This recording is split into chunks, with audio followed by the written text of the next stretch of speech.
Welcome back, everyone. Unarmored Talk Podcast. I'm your host, Mario P. Fields. For the first-time listeners and viewers, welcome to the show. If you're listening on audio or watching on the world-famous Mario P. Fields YouTube channel, I appreciate your support. And for the loyal fans and listeners, and we got some out there from all over the world, thank you for the past almost 4 years. Can't do it without you, and there's no reason for me to do it without you, an amazing guest on the show. Today, we got Craig Hannum. What's up, Craig? How you doing? Good. How you doing? Man, I'm still 5'2" and shrinking, big dog. But, but you know, I think the good Lord knew I was gonna be short, so He's like, I'm gonna make you give you a deep voice, and so everybody thinks you're virtually tall. But everybody, before we get to our amazing guest, a little bit about Craig. He's a veteran, served in wonderful military. I'll let him explain to you a little bit about that. But the key thing I want to highlight that Craig is passionate about in his introduction is he's an award-winning suicide prevention facilitator, instructor, inspirational speaker. I mean, I can go on and on all the words that exist on earth that can describe what this human has done to prevent suicide, to save lives. And I believe that he has direct stories of saving folks' lives, and probably including himself. But then there's indirect impact that he will never know. That is not the topic today, but I just wanted to highlight that he's doing some amazing things in the world. Craig, please bless our viewers and listeners a little bit about telling them a little bit about you, my friend. No problem. Like you're saying, 20 plus years, the U.S. Army, it's military police, so a lot of counterterrorism, a lot of SWAT stuff, a lot of deployments. So side effect of being in the Army, you're gonna deploy. Then I got to be the suicide prevention program manager for the Army for 4 years, and we actually it was a lot of work, but in a 15-month period for the fiscal year of 2019 and the calendar year of 2019, the 3 bases I was in charge of, no suicides for that entire year. So pretty proud of that. It makes me feel good. I did not do that alone. Can't do anything alone in this world. Sometimes when your inner demons are getting to you, that's what we got to deal with. You know what I mean? You can't do that by yourself. So that's why I taught people that no one can do this kind of stuff and stop people from killing themselves alone. Yeah, Craig, and before we get into the actual topic, how can people find you? Let's get this up front, because again, what you have done and what you continue to do is amazing work.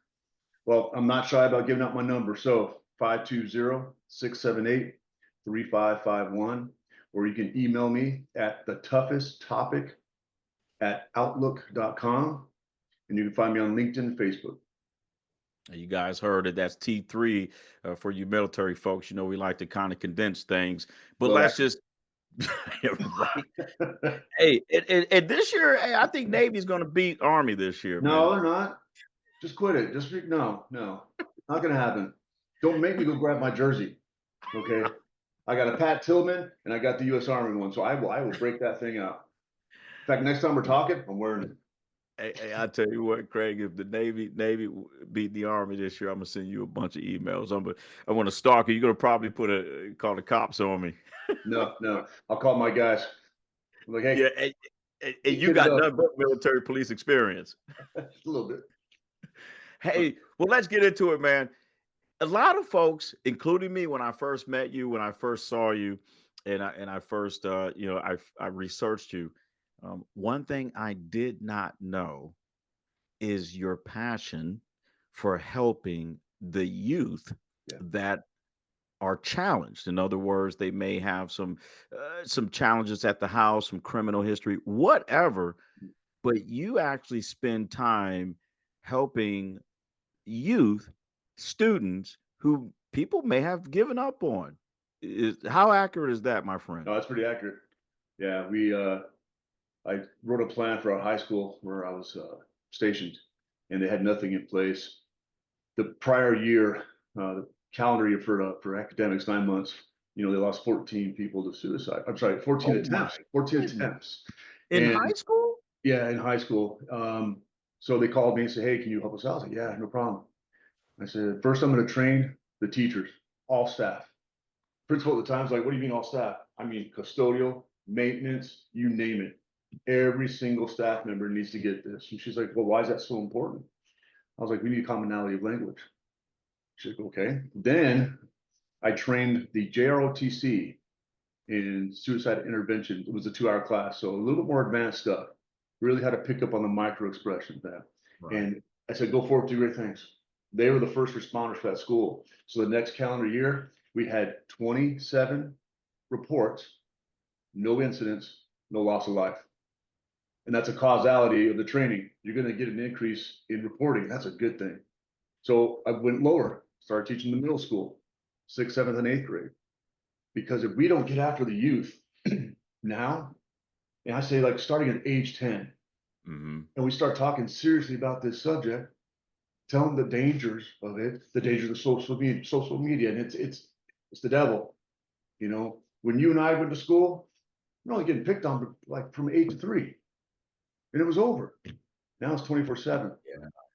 You know, so we Never talk looked about at it those like dangers. that. Yeah, teach them resiliency now, so when life does get hard, and I'm honest with that, I say, this is not your last worst day. I always tell people that your next worst day is coming. Are you gonna be ready for it? You gotta teach Mm-hmm. these kids resiliency and tell them the truth. Don't sugarcoat it with rainbows and unicorns and hummingbirds. No, tell them the truth. Here is the reality.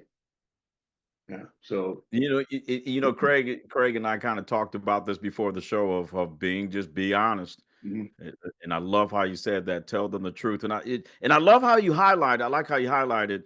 Although the reporting went up, it may on the surface look like, oh yeah, man, this education and training and development is increasing activity.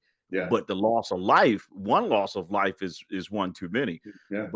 But the look at the significant reduction in loss of life is just amazing.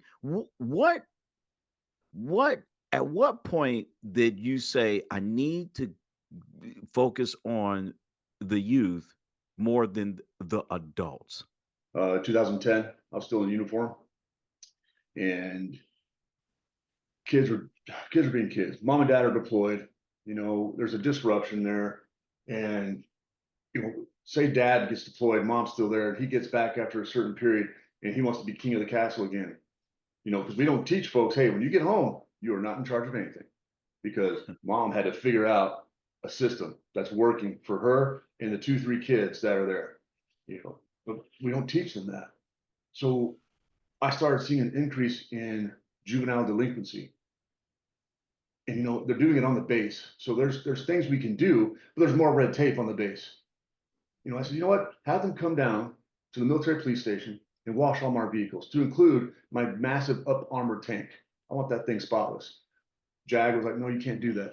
I said, okay, no problem. So I was friends with the juvenile corrections department, the director down there. I said, hey, anytime I get a kid that screws up, can I bring him here? And she was like, yes, that'd be awesome.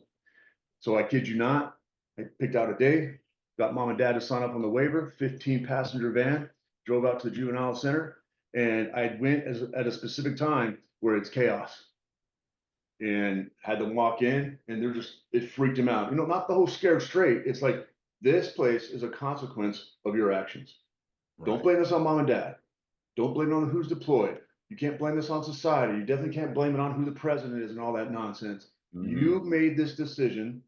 You are right, sound in mind because of your age. You knew what you were doing. The only reason why you're upset is you got caught. So I said, this is where you will go. Well, they didn't believe me. So I had the commanding general, made it very clear. If they get busted for anything, especially if it's property damage, that he was going to initiate, they go to juvie. So we created a partnership. Guess how many kids went to juvie from the base? None. How many? None. Wow. 0. Because no one was holding them accountable. Just Mm. like when I do my stuff, my passion, you always hold that person accountable. You're the one thinking like this. You're the one that wants to do this. You're the one blaming everything else around you. And I said, quit up the blame game, because that's just a lame excuse. You Right. got caught. But on the flip side, it's like, I understand why you're doing this. You miss whoever's deployed. There's no continuity at home. It's chaos. the schedule just gets nuts. On the flip side, though, I took those same kids. I said, come on, let's go on a hike. And I showed them what you can do. I mean, the outdoors on most bases are phenomenal. And at Fort Huachuca, massive mountain right there, creeks. It's gorgeous. So we went on this nice hike. Get to the top, we're having a little picnic. And then the next thing you know, they are becoming accountability partners for other folks. They're telling their parents, hey, I saw little Timmy. He was trying to open up the fire hydrant, whatever it might have been. And mom's like, oh, really? Okay, cool. Hey, Craig, I got a problem. Cool, I'm on the way. It wasn't ratting them out, it's holding them accountable. If you do Hmm. that, here's the consequences. So that's the good part. So you can't sit there and say, if you don't listen to me, I'm gonna grab my belt. Okay. All right. So they're defiant. They do it again. Hey, I'm not gonna tell you again. No. I told them, I said, consequence right here. And in the state of Arizona, it's not a program. You get busted for 3 months, you're there for 3 months. Period. It's direct sentencing. So Wow. yeah, show them the consequence, but at the same time, show them what they're missing. There's Right. so much to do. There's so much to do if you look in the right direction, or if you have the right person that can get you there. You got to focus on that. And, And then go ahead. no, and I love the key point you're highlighting is this is not to punish you. It's really to show I care, and being held accountable. It's not snitches get stitches, Yeah, and that false belief, but having an accurate approach to there's some accountability in life, and I care about you, which brings me to this next point as I'm listening to you. At any point when you made this decision in 2010, mm. did any child or anyone in your network or around you say, "Why do you care so much?" Oh, all the time, all the time. How did you feel? Walk me through that one when they're looking at Craig and going, "Hey, soldier, come here." Yeah, Or the kid looks at you, go, exactly. "Why do you care?" And I told him why, and I made it very clear. I said, okay, what you guys are doing are misdemeanors. I said, that's going to get boring. You didn't get caught, so you think you can amp it up a little bit. Now you're doing felonies. Then it gets worse.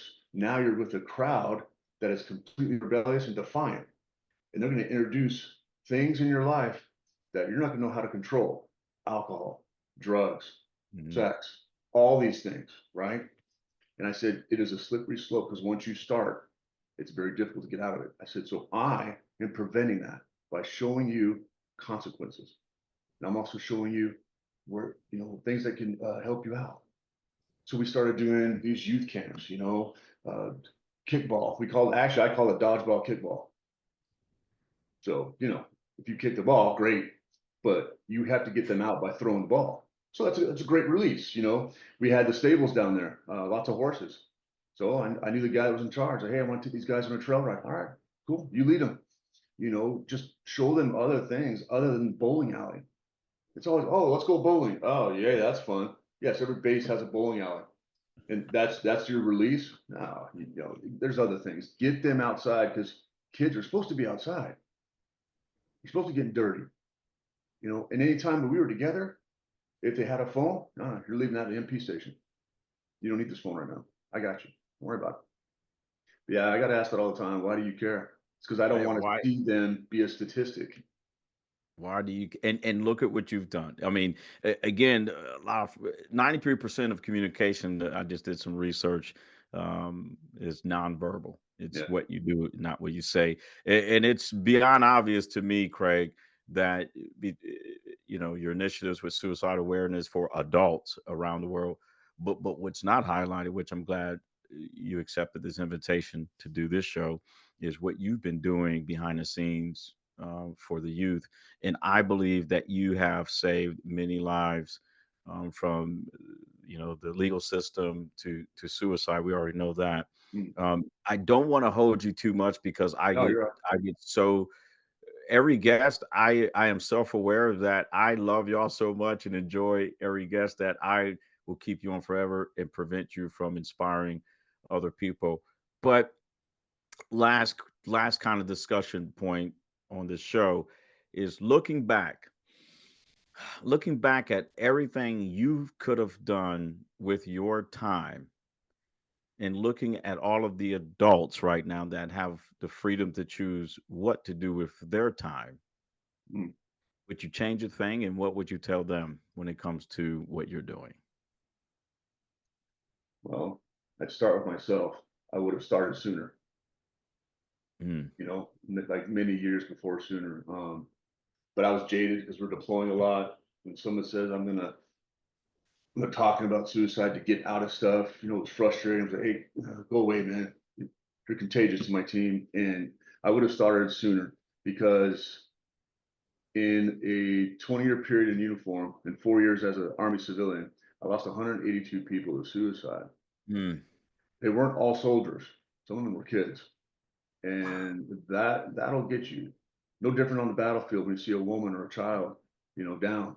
When it was kids, it was like, man, and then you look back 3 months prior and you see all these warning signs, so yeah, I would have started much sooner, you know. I love it, man. Everyone, you guys heard it, and I'm even listening to you. I'm even thinking. I mean, my kids now they're adults, but I'm even thinking back. You got me thinking back and reflecting on when I was raising my own two children, and Yeah, I said, you know what? We never discussed. We talked about sex and we talked about drugs. We never talked about suicide.